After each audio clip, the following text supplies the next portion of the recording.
গারুলিয়া পৌরসভার ২০ নম্বর ওয়ার্ডের দেশবন্ধুনগর এলাকার বিজেপি কর্মী ধনঞ্জয় মালোর বাড়িতে সোমবার রাতে দুষ্কৃতী তাণ্ডবের অভিযোগ উঠল। পাশাপাশি ওই এলাকায় একটি তেলে ভাজার দোকানেও ভাঙচুর করা হয় বলে অভিযোগ।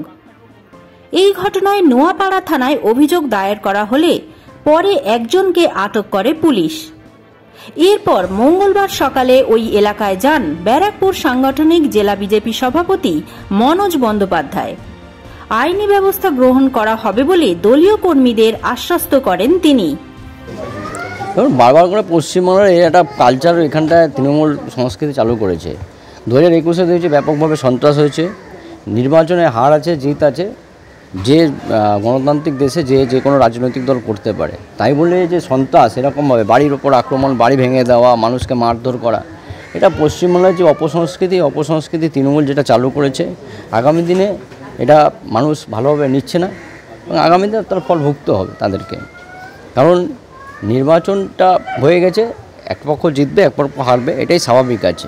মানুষের ভোটে তারা জিতেছে, ঠিক আছে, আমরাও সে তাদেরকে জিতেছে, আমরা তার জন্য তাদের বিরুদ্ধে বা কিছু বিষয় নয়। ঘটনা হচ্ছে যে মানুষের কাছে এরকম আক্রমণ, দলীয় কার্যকর্তাদের উপর আক্রমণ, এটা কিন্তু মানুষ মেনেও নিচ্ছে না। আমরা ভারতীয় জনতা পার্টির পক্ষ থেকেও এই বিষয়ে আইন আদালত যেভাবে করার দরকার আছে সেটা করব। তৃণমূলের গুন্ডাই বলতে পারেন, তারা এসে দরজা এমন জোরে ধাক্কাচ্ছে, আমি ভুল করে লাইটটা জ্বেলে দেওয়াতে তারা অ্যালার্ট হয়ে যায়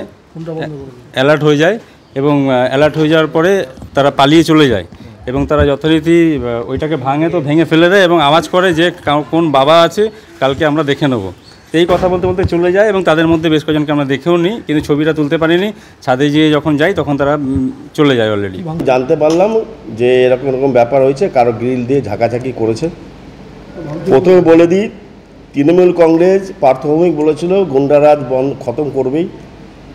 সেই অনুপ্রেরণায় হোক যাই হোক, আমরা কিন্তু কখনোই চাইব না এলাকায় অশান্তি হোক।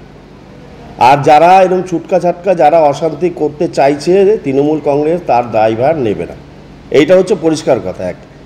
দ্বিতীয়ত, যাদের সঙ্গে যে ঝগড়াটা হচ্ছে, এরা হচ্ছে আজীবন তাদের সঙ্গে শত্রুতা, কে কি পারিবারিক একটা অশান্তি নিয়ে এরা এটা করে, এর সঙ্গে তৃণমূল কংগ্রেসের কোনো সম্পর্ক নেই।